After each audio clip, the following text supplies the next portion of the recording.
came. In other words, you're putting back in the earth what belongs there.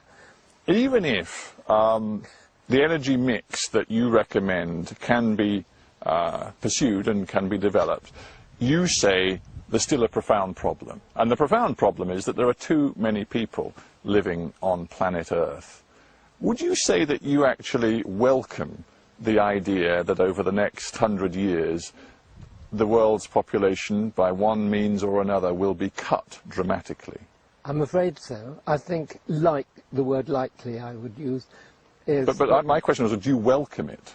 Oh, no, of course I don't welcome it. Because we currently have a population, what, of about 6.5, getting on for 6.5 billion people on the planet. A bit more than that already. I think it's about 6.8. Is it? Well, and I know the projections are that it's going to go up to 9 billion by the sort of halfway point in the 21st century. So what do you think is a viable figure that Gaia, that the planet can sustain? I would guess, living the way we do, not more than 1 billion, probably less. It's largely a matter of how you say that with equanimity, but that's postulating the most dramatic and terrible and unimaginable sort of cull of the human species. Well, I'm stick by it. I think it will happen. I think it's very probable. What time frame? It'll take almost a miracle to stop it happening. This century. This century?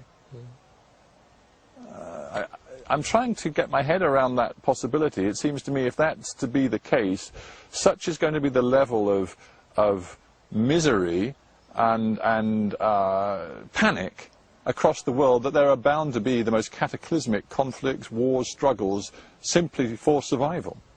Well, again, whenever events like that come along, when there's huge floods, famines, there's a certain amount of struggling, but there's also an awful lot of good comes from it. When confronted like that, ordinary people show extraordinary heroism and helpfulness towards others, as well as being looters and vandals and so on.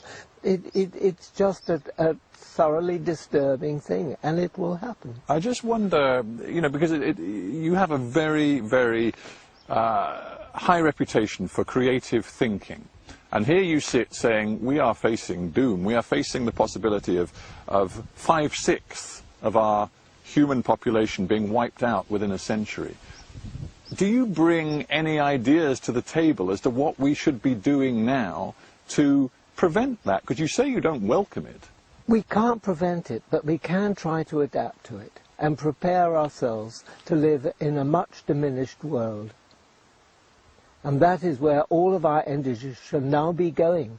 And the more time we waste on things like wasteful, silly ideas like renewable energy, the worse things will be in the end. So what do you mean by learning to live in a diminished world? What do you mean by that?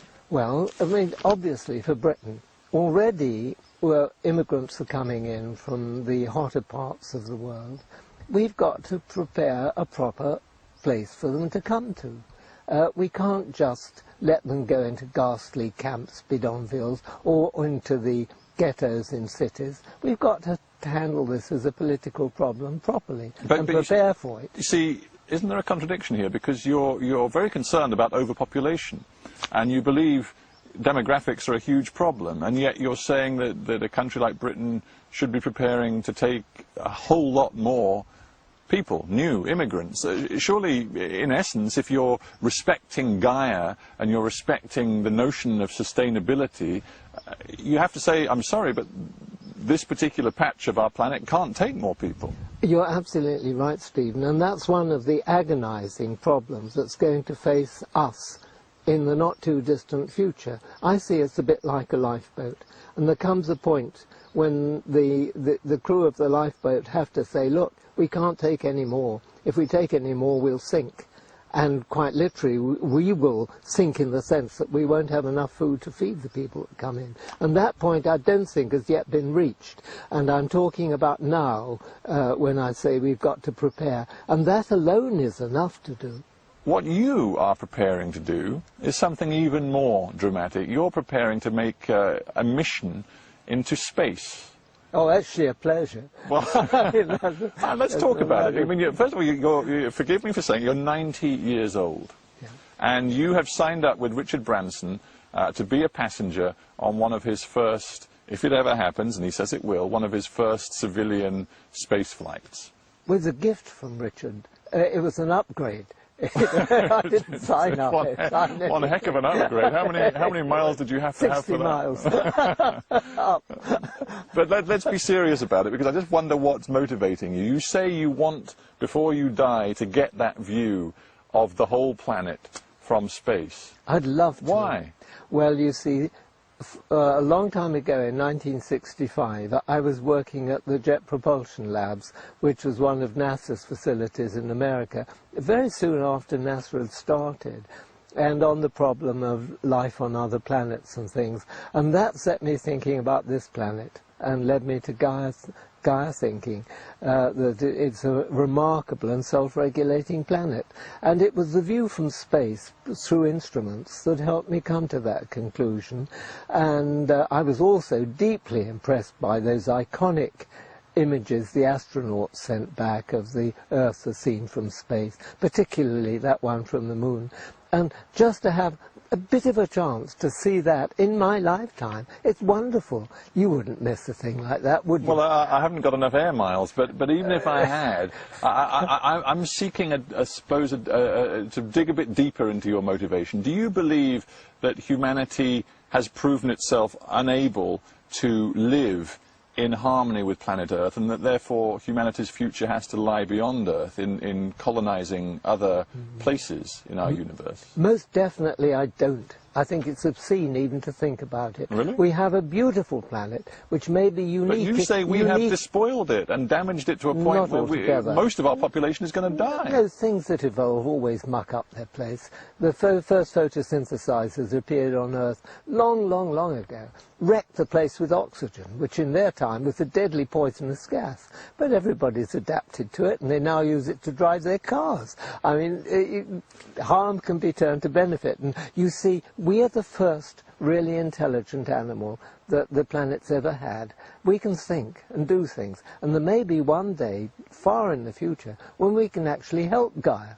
And all newly evolved organisms on this planet usually make mistakes of some kind or another, and the mistakes can be good or they can be very bad but rectified, as it was with oxygen. And I hope that the mistakes we've made will be rectified in time, and hopefully by us ourselves. I think you're the first man I've ever met who could qualify as both a believer in the most terrible scenarios, most of humanity dying off, and still qualify as an optimist. Is it possible to be both? It is, yes, because it's a hell of a future. You see, I'm lucky.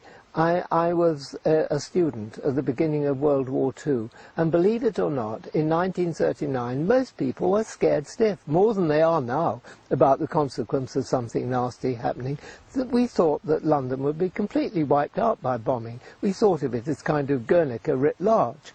But of course it wasn't true, but that's how they thought. But when the war started, they found there were enormous numbers of things they could do.